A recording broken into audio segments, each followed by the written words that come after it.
Hello दोस्तों, कैसे हैं आप सब लोग। आशा करता हूँ आप सब लोग अच्छे होंगे। मैं अच्छा हूँ। आप हैं हमारे चैनल विश्वास लाओ के साथ में। मैं हूँ ब्रदर डॉक्टर प्रदीप जॉन।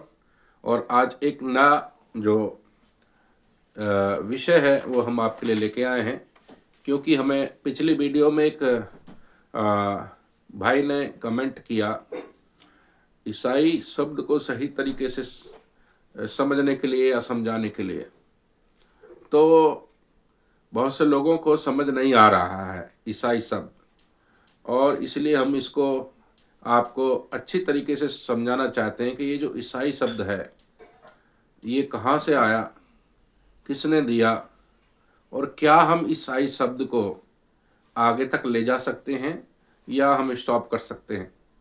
इन्हीं चीज़ों को हम आज इस वीडियो के माध्यम से जानेंगे। आप हमारे चैनल के साथ बने रहें, विश्वास लाओ चैनल। हमारी इस वीडियो को आप पूरा देखें। पूरा देखेंगे तो आपका कॉन्सेप्ट क्लियर होगा, आप समझ पाएंगे अच्छे से जो हम आपको समझाना चाहते हैं। बहुत से लोग ईसाई शब्द के विषय में भिन्न भिन्न प्रकार की परिभाषा देते हैं, भिन्न भिन्न प्रकार की बातें सोचते हैं, करते हैं। पर हम एक ईसाई शब्द ये हमारे समाज में कैसे आया, किसने दिया, क्यों दिया, और ये कब तक चलेगा, ये चलाया जा सकता है या ख़त्म हो सकता है, अगर आगे चलेगा तो कौन सा शब्द के नाम से चल सकता है, इन सब बातों की आज हम आपके सामने चर्चा करेंगे। आप हमारे साथ लगातार बने रहिए। ईसाई शब्द कैसे आया, कहाँ से आया, किसने दिया, इसके बारे में हम जानने का प्रयास कर रहे हैं। तो सबसे पहले हम देखेंगे कि दुनिया में सबसे पहला परमेश्वर ने मनुष्य जो बनाया वो था आदम।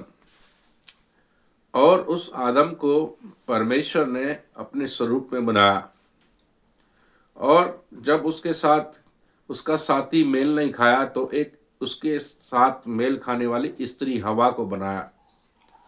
तो पति और पत्नी ये दोनों आदम की वाटिका में रहे।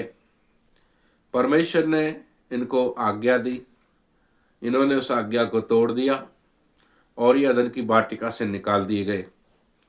और परमेश्वर ने इन दोनों को फूलों और फलों की आशीष दी।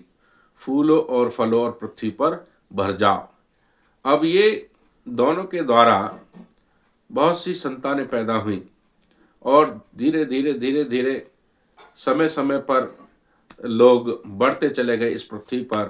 और इस पृथ्वी पर जब लोग बढ़ते चले गए तो वो एक मत था जो केवल परमेश्वर की आराधना कर रहा था शुरू से। इस धरती पर जो लोग परमेश्वर की आराधना करते आ रहे थे वो लोग इजरायली कौम कहलाए।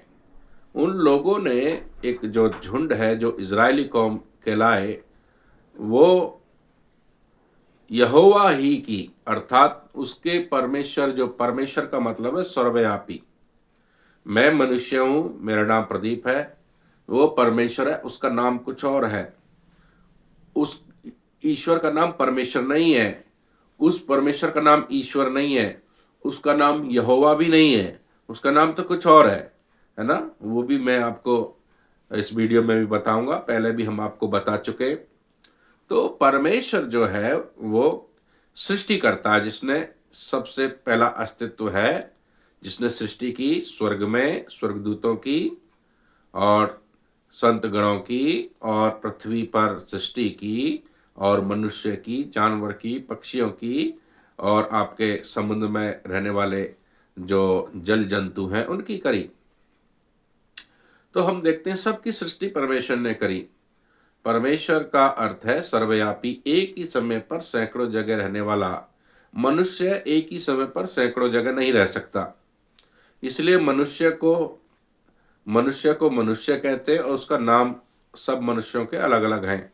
पर परमेश्वर को हम सर्वव्यापी, जो उसका गुण है, जो उसके गुण के कारण यहूदी मत ने, इजरायली मत ने, जो इस मत ने जो है परमेश्वर को यहोवा कहना शुरू किया।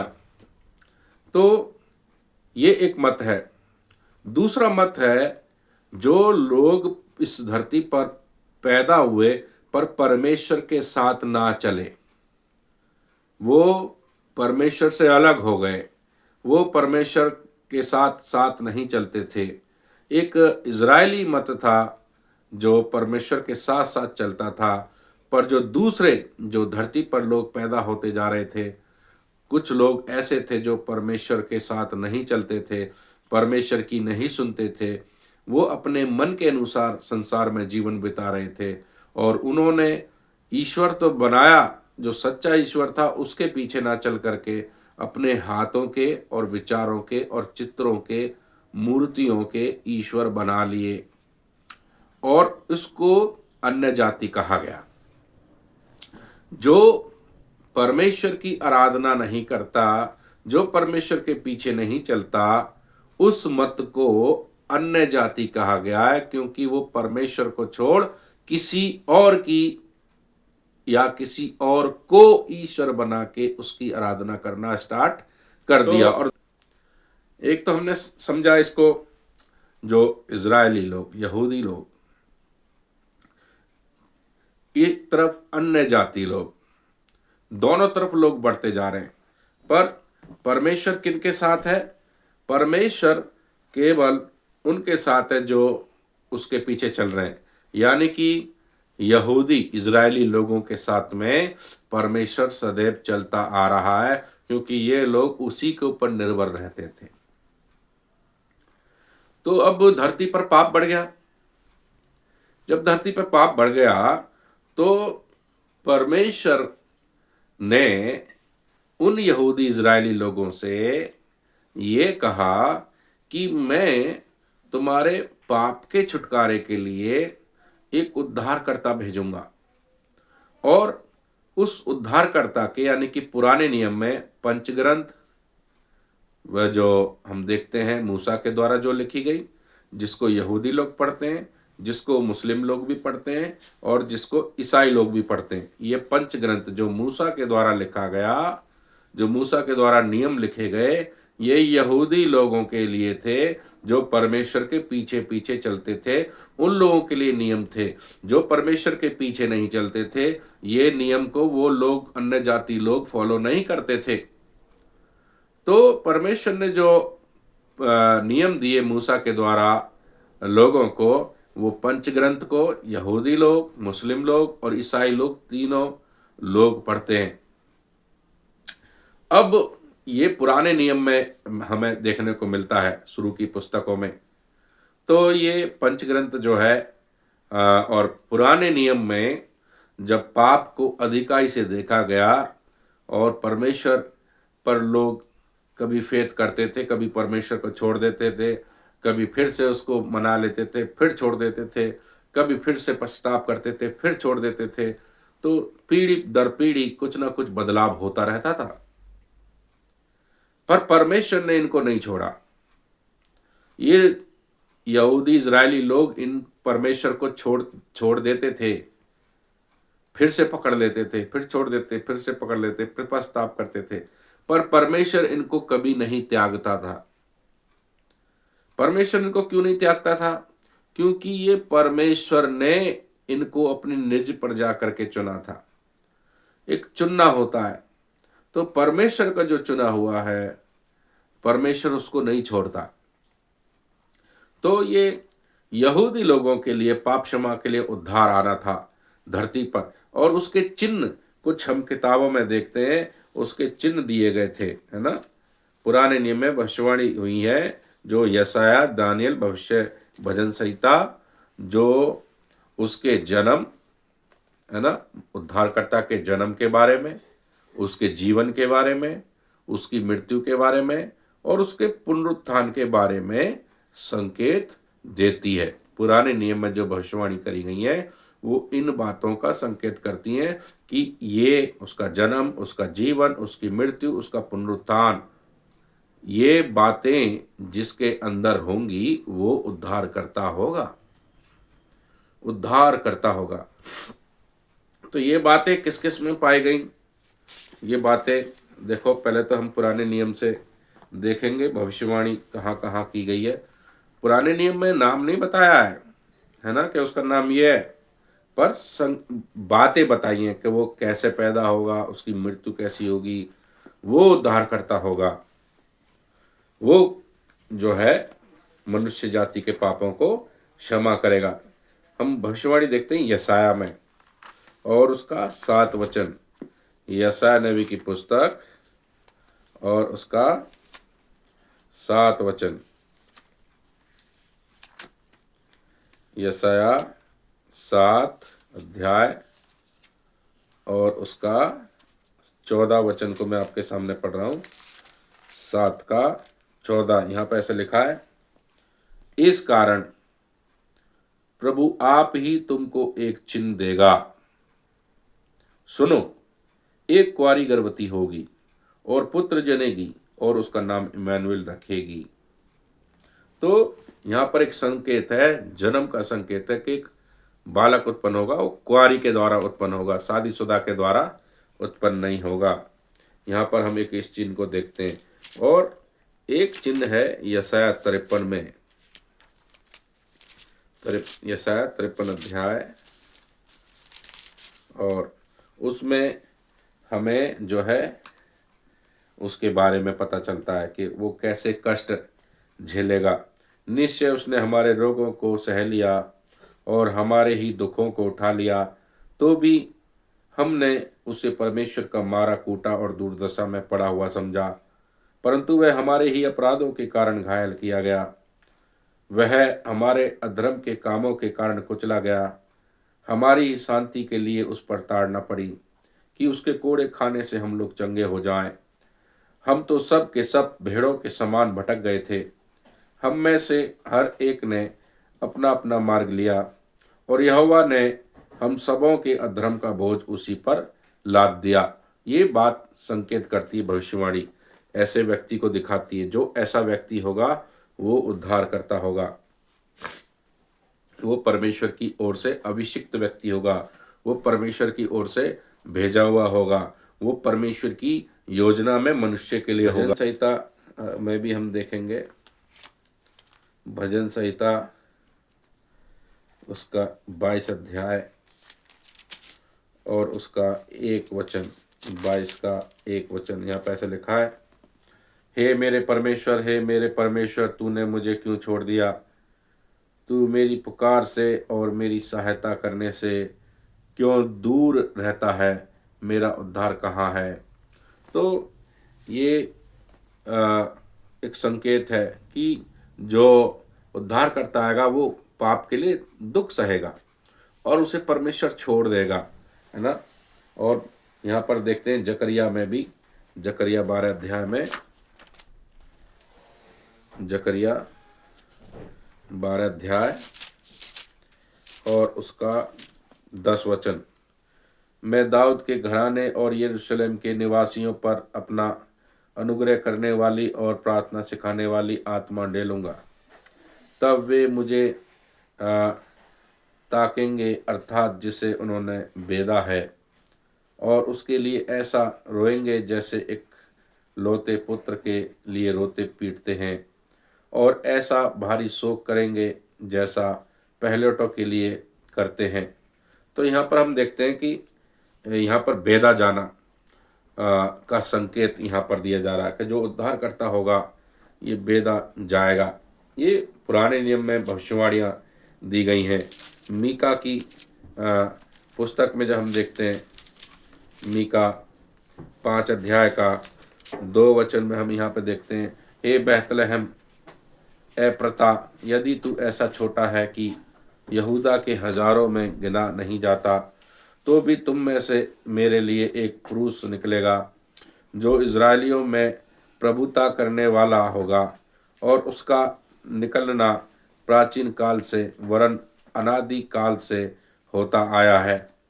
तो यहाँ पर भी प्रभुता करने वाला, है ना, यहूदियों के हजारों में गिना नहीं जाता, तो भी तुम में से मेरे लिए एक पुरुष निकलेगा जो इज़राइल में प्रभुता करने वाला होगा। तो ये एक ऐसे संकेत कर रहा है प्रभुता करने वाला भी होगा वो।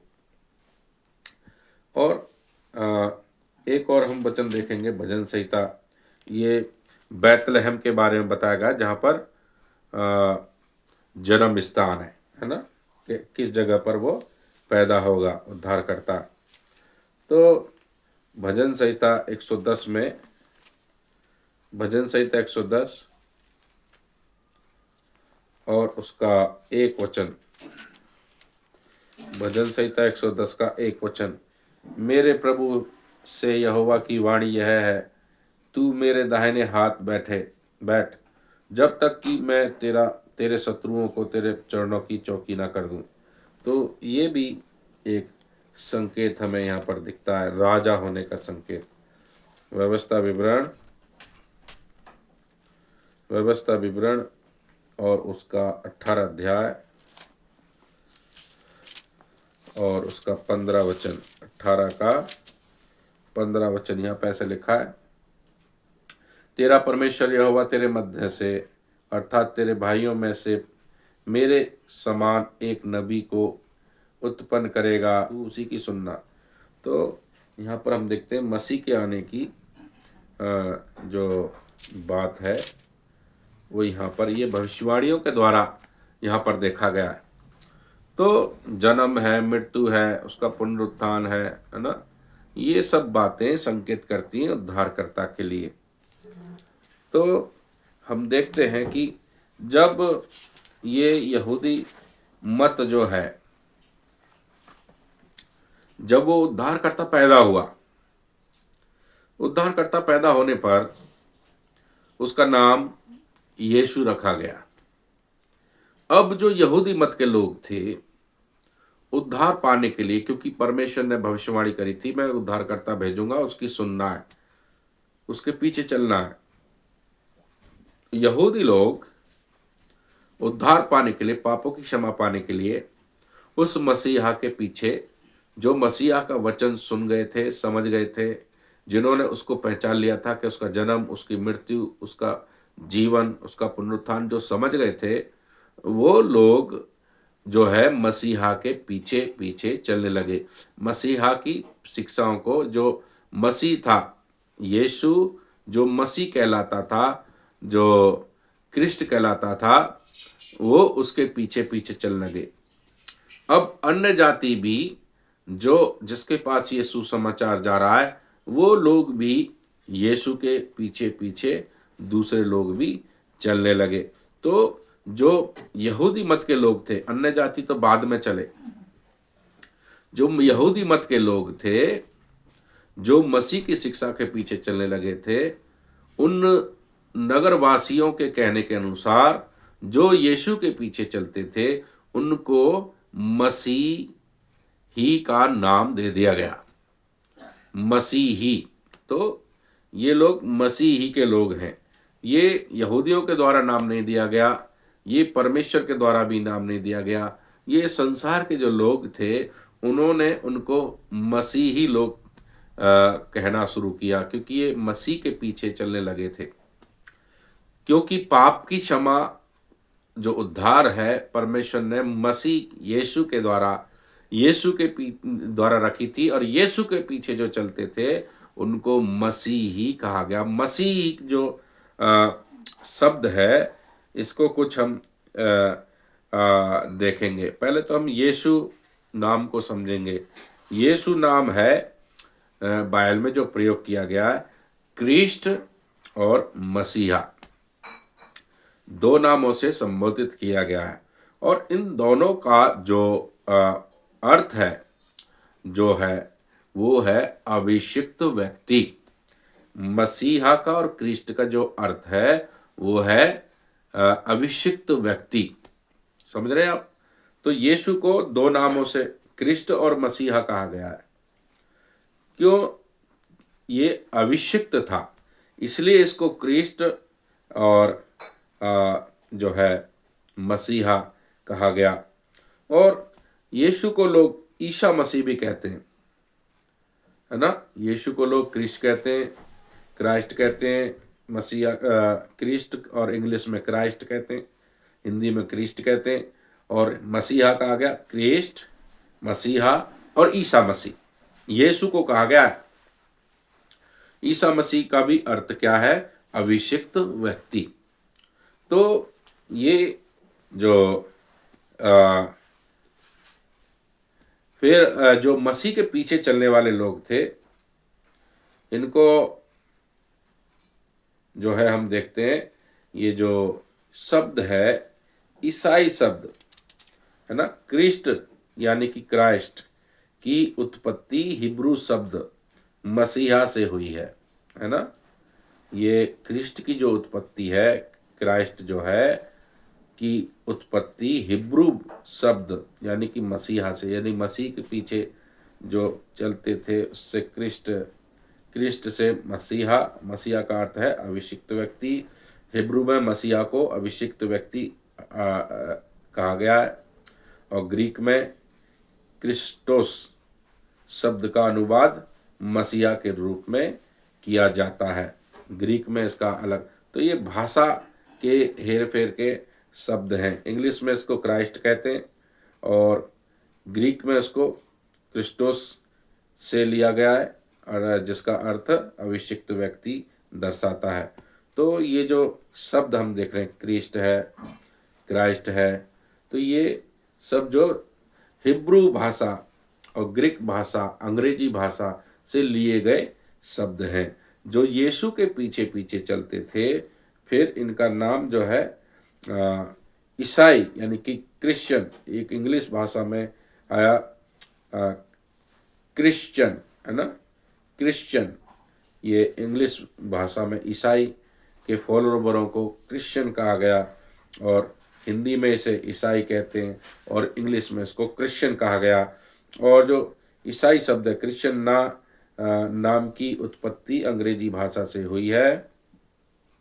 इसकी उत्पत्ति ग्रीक शब्द क्रिस्चयोनोस से हुई है, जिसका अर्थ है मसीह का अनुयायी।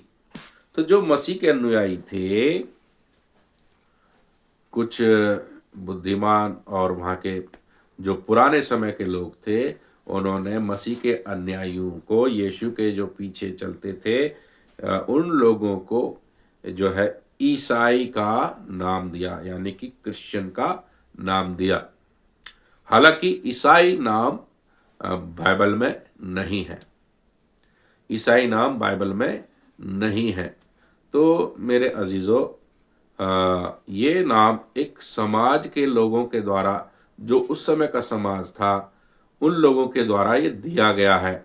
यीशु मसीह के अनुयायी यानी कि जो अनुयायी थे यीशु के, उनको, उस झुंड को, उस समूह को, उन विश्वास करने वालों को ईसाई शब्द नाम दिया गया। हालांकि ये बाइबल में नहीं है। और थोड़ा सा इसको समझेंगे, जब कि लोगों को मसीह या विश्वासी करके संबोधित करना चाहिए था, जो बाइबल बताती है। बाइबल में ईसाई शब्द नहीं है, और लोगों के लिए दिए हुए इस शब्द से हमें बचना चाहिए, है ना। ये लोगों के द्वारा दिया गया ईसाई शब्द जो है, एक लोगों के द्वारा दिया गया, ये परमेश्वर के द्वारा नहीं दिया गया, ये बाइबल के द्वारा नहीं दिया गया। ईसाई शब्द ये लोगों के द्वारा दिया गया है, और हमें इस ईसाई शब्द से अधिकतर बचना चाहिए, है ना। तो ये ईसाई शब्द किनको मिला? जो यीशु मसीह के फॉलोवर थे, अनुयायी थे, जो उन यीशु पर विश्वास करते थे, उन लोगों को ये ईसाई शब्द दिया गया, क्योंकि ये लोगों के द्वारा क्रिस्ट शब्द का अंग्रेजी अनुवाद दिया गया है। क्रिस्ट शब्द से जो है ईसाई शब्द, अंग्रेजी में ईसाई शब्द दिया गया, प्रयोग किया गया शब्द है ये। तो कोई ज़रूरी नहीं है कि हम इस ईसाई शब्द को प्रयोग करें, ज़रूरी नहीं है, क्योंकि ये पिछले लोगों के द्वारा चला आ रहा है, तो इसलिए लोग चलाते आ रहे हैं। यीशु मसीह क्रिस्ट के अनुयायी विश्वासी लोगों को बाइबल का सटीक शब्द का अपने लिए प्रयोग करना सही होगा, है ना। जो बाइबल हमें सिखाती है उसका सही सटीक शब्द हमें प्रयोग करना चाहिए, है ना। वे शब्द बाइबल में क्या है? विश्वासी नंबर 1, दूसरा मसीही। इन शब्दों को हमें प्रमोटेड करना है। ईसाई शब्द लोगों के द्वारा दिया गया है, विश्वासी और जो मसीही शब्द ये बाइबल के द्वारा हमें मिलता है। तो हमें लोगों के पीछे भागने की आवश्यकता नहीं है, लोगों की दिए हुए नाम के पीछे भागने की आवश्यकता नहीं है।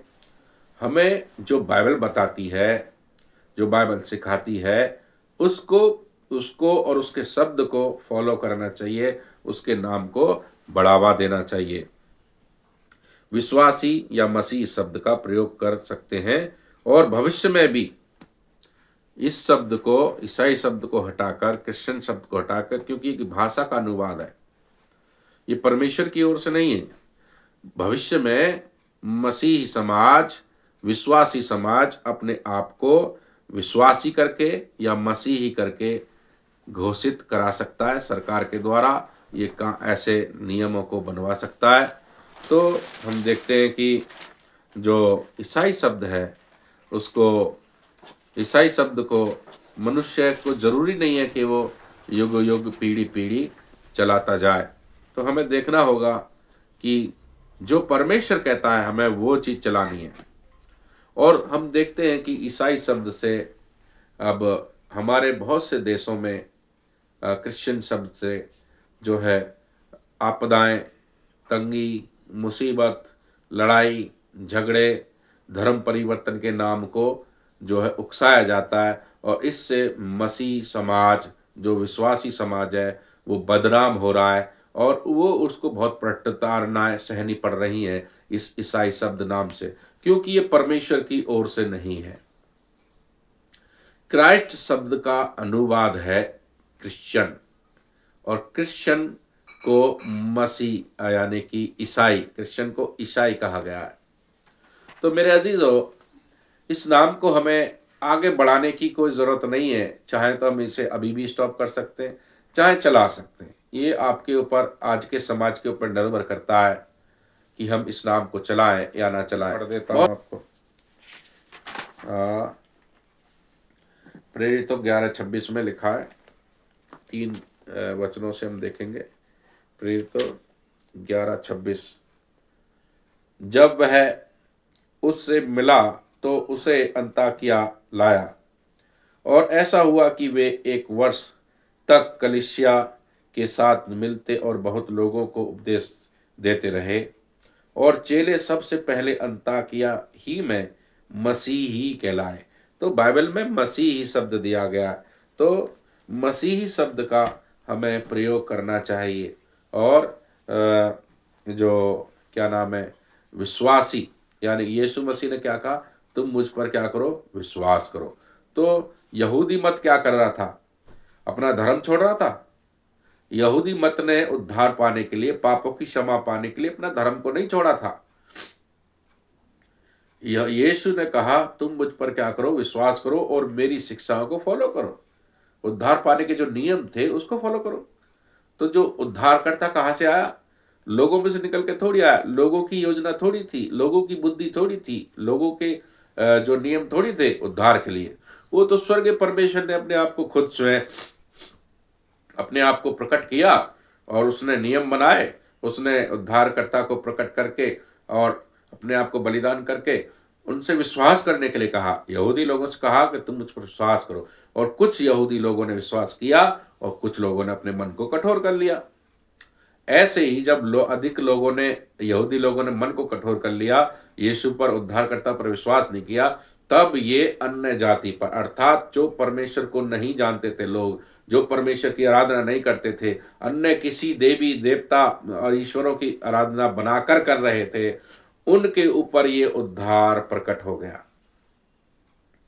अब ये द्वार, उद्धार का द्वार, स्वर्ग का द्वार, पापों की क्षमा का जो मार्ग है, पापों की क्षमा का जो जीवन है, वो अन्य जातियों पर भी खुल गया, प्रकट हो गया, प्रकाशित हो गया। अब जो भी यहूदी लोग विश्वास कर रहे थे, वो उद्धार पा रहे थे।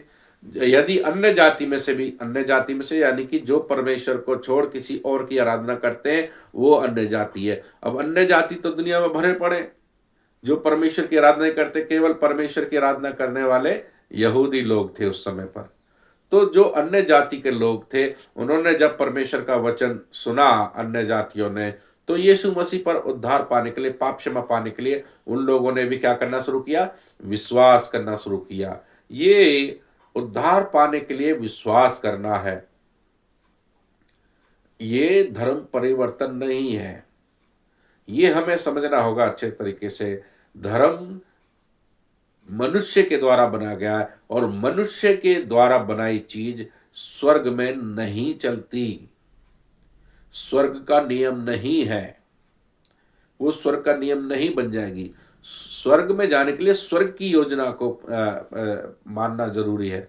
भारत की योजना अमेरिका में नहीं चलेगी। क्यों नहीं चलेगी? अब धरती से ही समझ लो। अमेरिका में तो अमेरिका की योजना चलेगी, अमेरिका की योजना भारत में नहीं चलेगी। क्यों नहीं चलेगी? क्योंकि ये भारत है।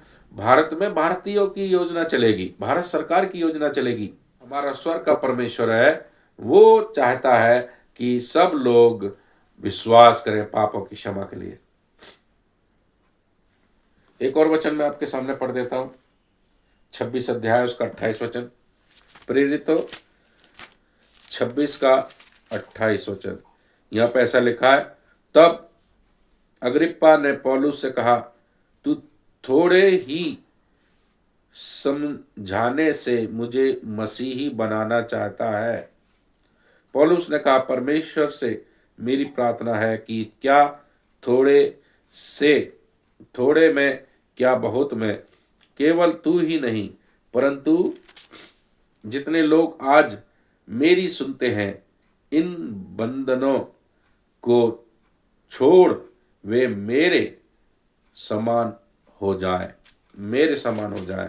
तो जो अन्य जातियों के जो बंधन हैं, जो परमेश्वर को नहीं जानते, जो पाप में पड़े हुए हैं, वो बंधनों को छोड़कर एक आजाद, स्वतंत्र, पापों की क्षमा पाया हुआ व्यक्ति बन जाए। एक और यहाँ पर मसीही का नाम प्रयोग किया गया है, मुझे मसीही बनाना चाहता है ना। मसीही का मतलब मसीह पर विश्वास करने वाला। और ये पहला पत्रस 4 का 16 भी हम पढ़ेंगे। पहला पत्रस पहला पत्रस 4 का 16, यहां पर ऐसा लिखा है, पर यदि मसीही होने के कारण दुख पाए तो लज्जित ना हो, पर इस बात के लिए परमेश्वर की महिमा करें। तो जितने भी मसीह यीशु पर विश्वास करने वाले लोग थे, वो सब मसीही कहलाए। तो यहाँ पर बाइबल हमें 3 बार दिखाती है कि मसीही कहलाए, है ना। और मसीह जो मसीह कहलाना जो हम यहाँ पर देखते हैं, जो मसीह कहलाए हैं, वो कौन कहलाए? जो यीशु के अनुयायी हो, जो यीशु पर विश्वास करते हैं। ये ईसाई नहीं कहलाए, ईसाई शब्द बाइबल में नहीं है। तो हम इस चीज़ को आपको समझाना चाहते हैं, बताना चाहते हैं, क्योंकि ये हमारे किसी भाई ने कमेंट्स में लिखा था कि इस चीज़ के कॉन्सेप्ट को थोड़ा सा लोगों को क्लियर करिए। तो हम इस चीज़ को आपको भली भांति थोड़ा सरलता में आपको समझाना चाहते हैं कि आप समझें।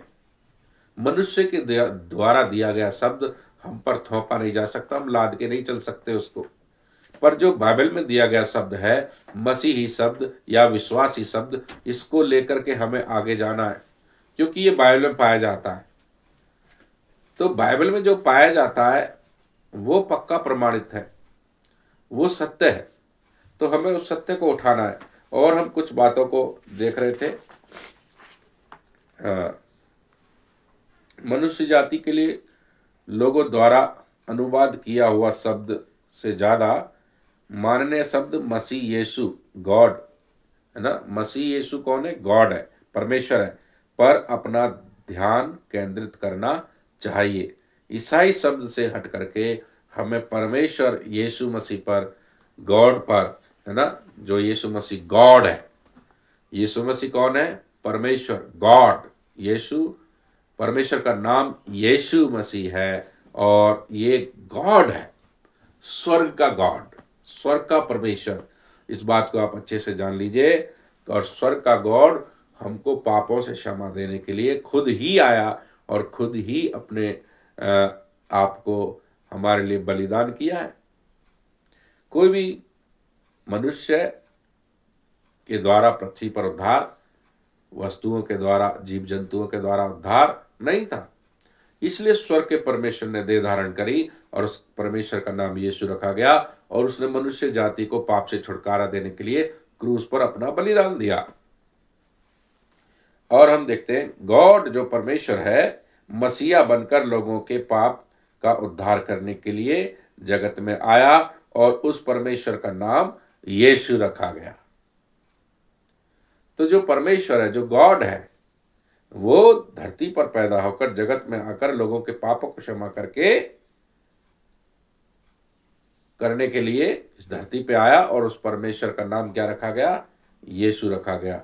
तो उस यीशु नाम में जो परमेश्वर है, गॉड है, उस यीशु नाम में मनुष्य जाति के लिए, चाहे आप यहूदी है चाहे आप अन्य जाति है, आपके लिए पापों की क्षमा रखी है यीशु नाम में। कोई धर्म नहीं है, पापों की क्षमा होना कोई धर्म नहीं होता भाई। यदि आप किसी के पाप क्षमा करेंगे तो वो क्या धर्म है? या आपके कोई पाप क्षमा करे तो क्या वो धर्म है? नहीं है वो। आप बुद्धिमान हैं, आप किसी के जाल में मत फंसिए। ये जो हमारा पाप का जीवन है, ये हमारा पाप का जीवन हम में से चला जाएगा, निकल जाएगा, वो बोझ, पाप का बोझ हमसे उतर जाएगा। जो मसीहा नाम में हमारे लिए पापों की क्षमा है, उसे पाना हमारे लिए बुद्धिमानी है और उसे ना पाना हमारे लिए मूर्खता है। हाँ, एक और हम बात को समझ रहे, परमेश्वर ने अपने नाम यीशु में जगत के लिए पापों की क्षमा, परमेश्वर ने अपने नाम यीशु में जगत के लोगों के लिए पापों की क्षमा, नंबर 1। दूसरा नंबर अनंत जीवन। तीसरा नंबर स्वर्ग राज्य का जीवन। चौथा आशीषित जीवन पर, और पांचवा परमेश्वर की संतान होने का अधिकार रखा है। परमेश्वर ने अपने यीशु नाम में जगत के लोगों के लिए, चाहे वो किसी भी देश में हो, जाति का हो, धर्म का हो, भाषा का हो, लंबा हो, गिट्ठा हो, मोटा हो, पतला हो, काला हो, गोरा हो, जैसा कैसा भी हो, उन सब मनुष्यों के लिए पापों की क्षमा, परमेश्वर के अपने यीशु नाम में पापों की क्षमा जगत के लोगों के लिए, अनंत जीवन, स्वर्ग राज्य का जीवन, आशीषित जीवन, परमेश्वर की संतान होने का अधिकार रखा है परमेश्वर ने अपने नाम यीशु में जगत के लोगों के लिए। तो आपके लिए परमेश्वर ने ये रखा है यीशु नाम में। इसमें कहीं धर्म पा रहा है, आपको मिल रहा है? यीशु नाम में आपके लिए स्वर्ग के परमेश्वर ने, जो गॉड है, उसने कोई आपके लिए धर्म नहीं रखा है। वो धर्म देता तो शुरू में ही दे देता आदम और हवा को। उसने क्यों धर्म नहीं दिया? उसको नहीं दिया उसने, तो ईसाई बन जा, नहीं दिया उसने, कोई धर्म नहीं दिया। आदम को परमेश्वर ने कोई धर्म नहीं दिया। देना होता तो वो शुरू में ही आदम को धर्म दे देता। तो इस बात को हमें समझना होगा मेरे अजीजों। तो जगत के लोगों के लिए यीशु नाम में पापों की क्षमा, अनंत जीवन, स्वर्ग राज्य का जीवन, आशीषित जीवन, परमेश्वर की संतान होने का अधिकार है। यीशु Christ, Jesus Christ, Isa Masih, ये नाम है जो हम देखते हैं। यीशु को इन नामों से पुकारा गया और अंताकिया में लोग मसीही कहलाए। और मैं मसीह का अनुयायी हूँ, विश्वासी हूँ, ईसाई नहीं हूँ। मैं जो हूँ और मेरे समान जितने भी हैं, मसीह यीशु का अनुयायी हूँ, विश्वासी हूँ, ईसाई नहीं हूँ, क्योंकि परमेश्वर ने मुझे मसीह यीशु दिया। बाइबल ने भी मसीह यीशु दिया, परंतु ईसाई शब्द मुझे बाइबल और परमेश्वर ने नहीं दिया। ये तो हम लोगों द्वारा दिया गया शब्द है। ईसाई शब्द जो है वो हमें लोगों द्वारा दिया गया है, और इस नाम ईसाई जो शब्द है ये लोगों द्वारा दिया गया है। विश्वासी और मसीह लोग चाहें तो ईसाई शब्द को अपने जीवन से हटा सकते हैं। ये चाहे तो लोग इस ईसाई क्रिश्चियन शब्द को अपने जीवन से हटा सकते हैं, क्योंकि बाइबल में ये नहीं है। मसीह शब्द जो अरबी भाषा के शब्द मसीह से बना है। पुराना नियम में हिब्रू शब्द मसीहा, मसीया। नया नियम ग्रीक शब्द क्रिस्तोस। अरबी रूप में सभी शब्दों का मतलब अभिषिक्त व्यक्ति है ना। तो हम यहाँ पर देखते हैं मसीह शब्द अरबी भाषा के शब्द मसीह से बना है, और पुराने नियम में हिब्रू शब्द से मसीहा, और नए नियम में ग्रीक शब्द से क्रिस्तोस। अरबी रूप में सभी शब्दों का मतलब अभिषिक्त व्यक्ति है। इन सभी शब्दों का मतलब जो है अभिषिक्त व्यक्ति है। तो मेरे अजीजों, मैं आपको ये बताना चाहता हूं कि लोगों के शब्द अनुवाद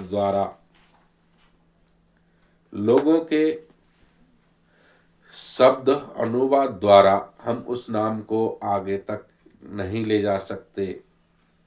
ये कोई जरूरी नहीं है। हमें जो नाम ले जाना है मसीही और या विश्वासी, है ना। ये नाम हम आगे फ्यूचर में सरकार से मांग कर सकते हैं कि भाई क्रिश्चियन की जगह, ईसाई की जगह हमें मसीही या विश्वासी ही शब्द से हमें संबोधित किया जाए, पुकारा जाए, या हमें पहचाना जाए। जो मसीह पर विश्वास करने वाले लोग हैं वो मसीह पर विश्वास क्यों कर रहे हैं? क्या धर्म पाने के लिए? नहीं, मसीह पर विश्वास क्योंकि स्वर्ग के परमेश्वर ने कहा मैं तुम्हारे लिए उद्धारकर्ता भेजूंगा। अब जो भेजा गया, यदि हम उस पर विश्वास ना करें, उसकी आज्ञाओं को ना माने, तो हम उद्धार कैसे पा सकते, पापों की क्षमा कैसे पा सकते हैं? झूठी शिक्षाओं से उद्धार नहीं पाया जाता है ना। भाई हवा में खाना बनाने से क्या पेट भर जाएगा? मैंने तुम्हारे लिए खाना बना दिया, खा लेना, अब तुम्हारा पेट भर जाएगा, और खाना देखा तो है ही नहीं, तो पेट कैसे भरेगा भाई? सिर्फ कहने से ही पेट भर गया? बनना भी तो चाहिए ना खाना। तो मेरे अजीजों, उद्धार झूठी शिक्षाओं से नहीं है। उद्धार परमेश्वर की ओर से प्रकट हुआ है, और ये परमेश्वर का दान है जगत के लोगों के लिए। पापों की क्षमा, अनंत जीवन, स्वर्ग राज्य का वारिस होना, आशीषित जीवन। हमें यहाँ पर ये देखते हैं स्वर्ग राज्य के जीवन को पाने के लिए प्रभु यीशु मसीह पर अन्य जाति लोग भी विश्वास कर रहे हैं और यहूदी भी कर रहे हैं। और मैं समझता हूँ कि पूरे जगत को यीशु मसीह पर विश्वास करना चाहिए। हमें ईसाई शब्द के पीछे नहीं, पर यीशु, जीसस, गॉड, परमेश्वर के पीछे भागने की जरूरत है। यीशु परमेश्वर है, गॉड है ना। तो हमें यीशु के पीछे चलने की जरूरत है। यीशु पर विश्वास करने की जरूरत है कि वो हमारा मुक्तिदाता है। वो हमारा पाप क्षमा करने के लिए अपनी जान क्रूस पर दिया है। तो मेरे अजीजों, मैं आशा करता हूँ कि जो ईसाई शब्द है ये कहाँ से आया, किसके द्वारा दिया गया, और कब तक ये चल रहा है, आगे को चलना है या नहीं चलना है, उस सब बातों का जिक्र मैंने इस वीडियो में आपको किया है। आप बेहतर रूप से समझ गए होंगे, और ये साधारण सरल रूप में हमने आपको समझाया कि आप अपनी भाषा हिंदी में आप इसको समझने का प्रयास करें। आप हमारे साथ लगातार बने रहिए। हमारी वीडियो को लाइक ज़रूर करें। लाइक करने से हमारा उत्साह बढ़ता है। हमारे वीडियो को दूसरे लोगों तक ग्रुपों में साझा कीजिए, शेयर कीजिए। और जो भाई बहन, जवान बच्चे, बुजुर्ग नए हैं, उन सब से मेरा निवेदन है कि हमारे चैनल को आप अभी इसी वक्त सब्सक्राइब करें और हमारे चैनल को सब्सक्राइब करके ऑल बेल आइकन को ज़रूर दबाएं, जिससे कि हमारी हर वीडियो आप तक पहुंच सके। तो हम आशा करते हैं कि आप हमारी इस वीडियो को पूरा देखेंगे। आप इस शब्द को समझ गए होंगे, ईसाई शब्द कैसे आया है। मेरा अजीजों, ये बहुत ज़रूरत है कि हम इस चीज़ को समझ लें अच्छी से, क्योंकि आने वाले समय में बहुत ही आपको जानने की ज़रूरत और समझने की ज़रूरत होगी इस शब्द को। तो ये शब्द आपको समझने में सहायता करेगा, ये वीडियो आपको समझने में सहायता करेगी, हम आशा करते हैं। जब तक के लिए हम अगली वीडियो में आपको मिलेंगे, तब तक के लिए आपको नमस्कार और प्रभु आपको आशीष दे। हमारे लिए ज़रूर प्रार्थना करते रहिए और हमारी अगली वीडियो की आने की प्रतीक्षा कीजिए। हम चाहते हैं कि आप हमारी वीडियो को लगातार देखते रहें। आप सभी को वीडियो देखने के लिए बहुत बहुत धन्यवाद। हमारे भाई, जवान बच्चे, बुजुर्ग लोग हमको देख रहे हैं, अधिक समय दे रहे हैं, उसके लिए बहुत बहुत धन्यवाद। और जितने भी हमारे विश्वास लाव चैनल के सब्सक्राइबर्स हैं, हमारे परिवार का हिस्सा हैं, हम उनको भी बहुत बहुत धन्यवाद देते हैं कि आप समय निकाल करके वीडियो को ज़रूर देखें। उसको देखने से ही आपके जीवन में क्रूस का गहरा काम होगा। परमेश्वर के जीवित वचन आपके हृदय तक पहुंच पाएंगे। आप सबको प्रेज द लॉर्ड।